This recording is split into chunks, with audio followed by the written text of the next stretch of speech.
শুভ সকাল, সকলকে স্বাগত জানাচ্ছি ইউটিউব চ্যানেল বিপার বিডিতে। বিপার বিডির প্রতিদিনের আয়োজন আজকের সংবাদপত্রের শিরোনামগুলো আপনাদেরকে জানিয়ে দেব। আজ 10ই ফেব্রুয়ারি সোমবার। অনুরোধ থাকবে যারা আমাদের চ্যানেলে নতুন তারা চ্যানেলটি সাবস্ক্রাইব করে আমাদের পাশে থাকবেন। প্রথমে চলে যাচ্ছি আমার দেশ পত্রিকা। তারা শিরোনাম করেছে প্রযুক্তি খাতের নিয়ন্ত্রণ ভারত ও শেখ পরিবারের হাতে। এছাড়াও কঠোর অবস্থানে সরকার, গাজীপুরে গ্রেপ্তার 125।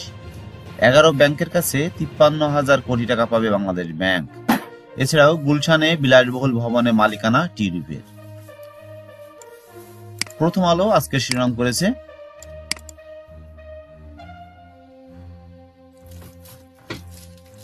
বিসিএস পরীক্ষায় নিয়োগ 1.5 বছরে শেষ করার সুপারিশ। এছাড়া প্রধানমন্ত্রীর প্রতি অনাস্থা দিতে পারবেন দলীয় সংসদ সদস্যরা। এছাড়াও বিশেষ অভিযানে 1308 জন গ্রেপ্তার। গাজীপুরে শিক্ষার্থীদের উপর হামলার ঘটনায় মামলা, গ্রেপ্তার 34। দৈনিক বাংলাদেশ প্রতিদিন শিরোনাম করেছে এগোচ্ছে সংসদ নির্বাচন। এছাড়াও প্রথম দিকে সহস্রাধিক গ্রেপ্তার, ওষুধের দামে নার্ভিসার সাধারণ মানুষ। যুগান্তর শিরোনাম করেছে আলোচনার টেবিলেই সমাধানের পথ, আর সংস্কার নিয়ে রাজনৈতিক নেতাদের মত। ব্যাংক ডাকাতদের আইনের আওতায় আনা হবে, গভর্নর প্রধান উপদেষ্টা। বিদেশে অর্থ পাচার ব্যাংকিং চ্যানেলেই। আজকে ইনকিলাব শিরোনাম করেছে আবাসনে মরণ ফাঁদ র্যাব। এছাড়াও গুলশানে বিলাসবহুল ভবনে বাসিন্দা ছিলেন টিউলিপ। জুলাইয়ের শহীদ পরিবারের কয়েকজনের প্রধান উপদেষ্টার সঙ্গে সাক্ষাৎ। সারা দেশে গ্রেপ্তার 1308 জন।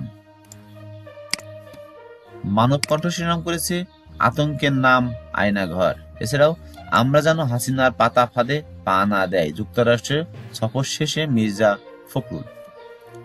রাজনৈতিক নিয়ন্ত্রণে ইসির বেশি বদনাম হয়েছে, সিসি বলেছেন।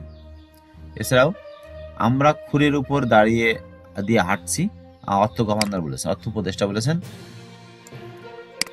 আজকে দৈনিক সমকাল শিরোনাম করেছে অভিযানে গেল নাকাল, উভয় সংকটে পুলিশ। ডেভিল হান্টে 24 ঘন্টায় গ্রেপ্তার 1308। এছাড়াও সংস্কার নির্বাচনের অন্তরায় হলে বাধা দেবে বিএনপি।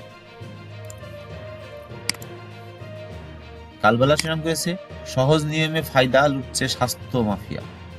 সারা দেশে প্রথম দিনেই গ্রেপ্তার সহস্রাধিক। মে জুনের মধ্যেই ভোটের পূর্ণাঙ্গ প্রস্তুতি শুরু ইসির। 25 কর্মকর্তার লকার খুঁজতে গিয়ে অভিযানে কিছুই পায়নি দুদক। দৈনিক কালের কণ্ঠ শিরোনাম করেছে রোজা ঘিরে পর্যাপ্ত পণ্য আমদানি। এছাড়াও প্রথম দিনে গ্রেপ্তার 1308, এই রিপোর্টটি তারা করেছে ভোজ্য তেলের 35% বেশি আমদানি। ইত্তেফাক শিরোনাম করেছে ব্যাংক ডাকাতদের আইনের আওতায় আনার নির্দেশ প্রধান উপদেষ্টার। এছাড়াও সারা দেশে গ্রেপ্তার 1308 জন। আর্থিক খাতে শৃঙ্খলা ফেরানো সহ শ্রমিক অসন্তোষ কমাতে অগ্রাধিকার দিতে হবে, একটি রিপোর্ট করেছে ইত্তেফাক পত্রিকা। নয়া দিগন্ত শিরোনাম করেছে আগের স্থানীয় নির্বাচন চান 65% মানুষ।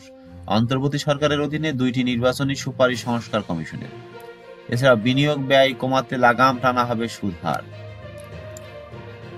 আজকে দৈনিক দিনকাল শিরোনাম করেছে গণদাবি ও নির্বাচন নিয়ে রাজপথে সরব হচ্ছে বিএনপি।